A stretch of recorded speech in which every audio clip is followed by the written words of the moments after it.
बात को नहीं, इस बात को मैं सही नहीं मानता। अभिभाषण जब राज्यपाल का हो रहा होता है तो वहाँ हमें उनके सम्मान में शांति से बनाए रखना है।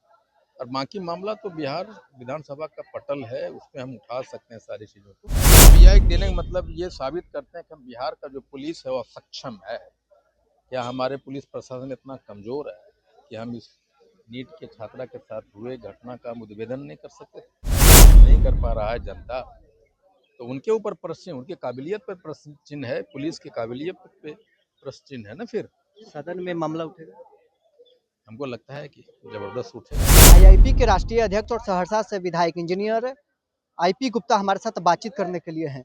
आज राज्यपाल का अभिभाषण हुआ, 1 घंटे का अभिभाषण के दौरान क्या कुछ आपने नया देखा? कुछ नहीं भाई, सरकार की जो काम है उनके राज्यपाल महोदय गिनाए थे, और पिछला जो सत्र था वही उसका एक रिपीटेशन था। एक फॉर्मेलिटी होती है, एक कस्टम है कि सत्र होने साल के पहला सत्र में अभिभाषण देते हैं, वही हुआ राज्यपाल। विपक्ष के कुछ विधायक मांग कर रहे थे कि राज्यपाल के अभिभाषण के दौरान जो नीट की छात्रा के साथ घटना घटी, मैं इस बात को मैं सही नहीं मानता। अभिभाषण जब राज्यपाल का हो रहा होता है तो वहाँ हमें उनके सम्मान में शांति से बनाए रखना है। और बाकी मामला तो बिहार विधानसभा का पटल है, उसमें हम उठा सकते हैं सारी चीज़ों को।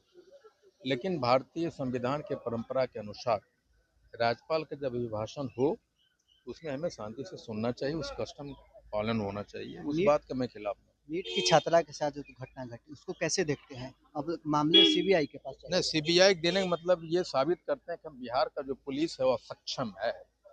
क्या हमारे पुलिस प्रशासन इतना कमज़ोर है कि हम इस नीट के छात्रा के साथ हुए घटना का उद्भेदन नहीं कर सकते?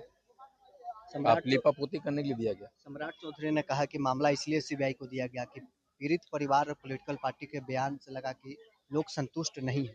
तो ये उनकी वो क्षमता है ना, ये उनके पुलिस प्रशासन पे, उनके गृह मंत्री होने पे अगर विश्वास नहीं कर पा रहा है जनता, तो उनके ऊपर प्रश्न, उनकी काबिलियत पर प्रश्न चिन्ह है, पुलिस की काबिलियत पे प्रश्न चिन्ह है ना। फिर सदन में मामला उठेगा।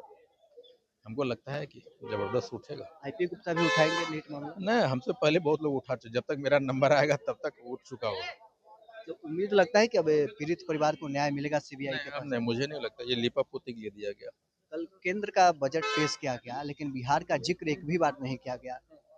इसलिए तो बिहार में जो डबल इंजन की सरकार है, और हम बिहारियों को इस बात को समझना चाहिए कि बिहार का एक बार भी नाम तक नहीं लिया है पूरे बजट में। और बिहार को ना कुछ भी नहीं मिला है, कुछ नहीं दिया नरेंद्र मोदी जी। और इसलिए नहीं देंगे, वो जानते हैं बिहारी लोग, हम लोग ये हैं ठप्पा मारने वाले, तो क्यों मिलेगा हमको। 200 पार का आंकड़ा इंडिया का गया लेकिन बिहार के साथ ये जो हुआ केंद्रीय बजट में, ये बिहार के जनता के लिए एक तमाचा है ये बजट, जब बिहार का नाम तक नहीं लेना, ये तो अजीबोगरीब है। तो चलिए, आईपी गुप्ता हमारे साथ बातचीत कर रहे थे, तमाम मुद्दों को लेकर क्या कुछ उनका कहना था आपने सुना है। बहरहाल इस खबर में इतना ही, आप बने रहे नेशन के साथ।